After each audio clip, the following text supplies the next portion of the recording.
اگر بیوی ازدواجی تعلق قائم نہ کرنے دے تو اس صورت میں کیا ہوگا؟ جی صبر کریں. وہ حدیثیں جو ہے نا جو آپ کو یہ علماء سنا رہے ہیں کہ جی وہ یہ اللہ سے ڈریں. سرکمسٹانسز ان تمام چیزوں کو آپ نے دیکھنا ہے. آپ نے اپنی عورتوں کے ساتھ جو کچھ کیا ہوا ہے، جتنی ذمہ داریاں ان کے اوپر ڈالی ہیں، سب سے بڑا عذاب تو آپ نے اپنے ماں باپ ان کے اوپر نازل کیے ہوئے. اسلام میں کہاں پہ ساس سسر کا رشتہ ہے؟ کوئی ضعیف حدیث ہی مجھے دکھا دے. اس کے بعد آپ صرف اتنی مہربانی کیا کریں کہ وہ آپ کو اپنے ساتھ کمرے میں سونے دیتی ہیں. جس عذاب کے اندر آپ نے ان کو مبتلا کیا ہوا ہے، نندوں کے عذاب کے اندر، ساس سسر کے عذاب کے اندر. میرے بھائی لوگ بڑے کہتے ہیں جی آپ اس کے اوپر کوئی ویڈیو، کہاں سے ویڈیو ریکارڈ کراؤں؟ کوئی ضعیف روایت بھی موجود نہیں ہے، نہ کوئی آیت ہے ساس سسر کے رشتے کے اوپر. ماں باپ کا ذکر ہے جہاں پہ بھی، تو وہ ماں باپ تو آپ کے ہیں نا، آپ کی بیوی کے تو نہیں ہے. اس نے اپنے ماں باپ کی خدمت کرنی ہے، آپ کے ماں باپ کی تو نہیں کرنی.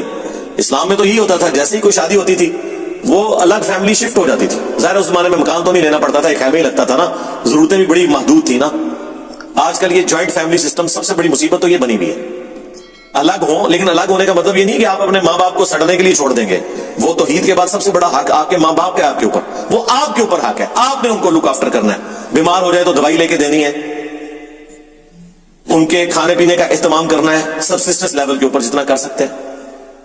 لیکن بیویوں کے اوپر جو آپ نے نوکرانی ان کو بنا کے رکھا ہوا ہے اور نندے ان کے اوپر سوار ہوئی ہوئی ہیں، وہ آ کے ایک مہینہ رہ کے جاتی ہیں وہاں پہ، ان کے بچوں کے برتن اور کپڑے تک بھی پھر آپ کی بیویاں دھوتی ہیں. یہ کون سا انصاف ہو رہا ہے؟ اس کے بعد آپ یہ کہیں گے بیوی نزدیک نہیں لگنا دیں، لتر نہ لا کے بارے تو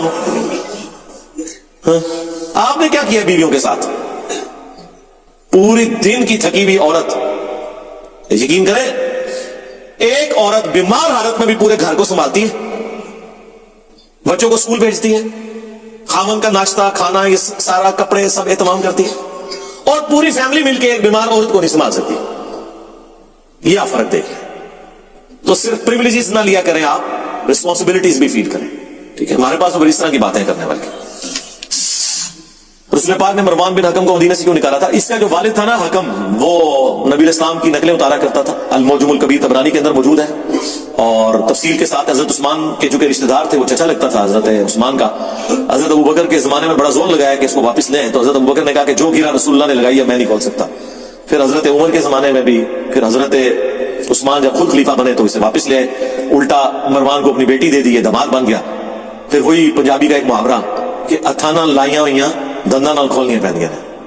ہاں، ہاتھوں سے لگائی بھی گرا پھر دانتوں سے کھولنی پڑتی ہے. یہی مروان حضرت عثمان کی شہادت کا سبب بنا.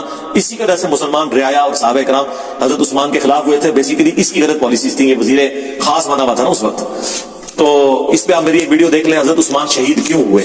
اس میں نے اور چیزیں بھی اس کے حوالے سے بتائی. غوث کتب ابدال کے نام کس نے رکھے ہیں؟ کہانیاں ہیں، ٹائم قیمتی ہے. بائبل پر عمل کرنے کا قرآن میں مسلمانوں کو حکم ہے، تو مسلمان بائبل پر عمل کریں. کہاں جی کس آیت کے اندر حکم ہے کہ بائبل کے اوپر عمل کرو مسلمانوں کو؟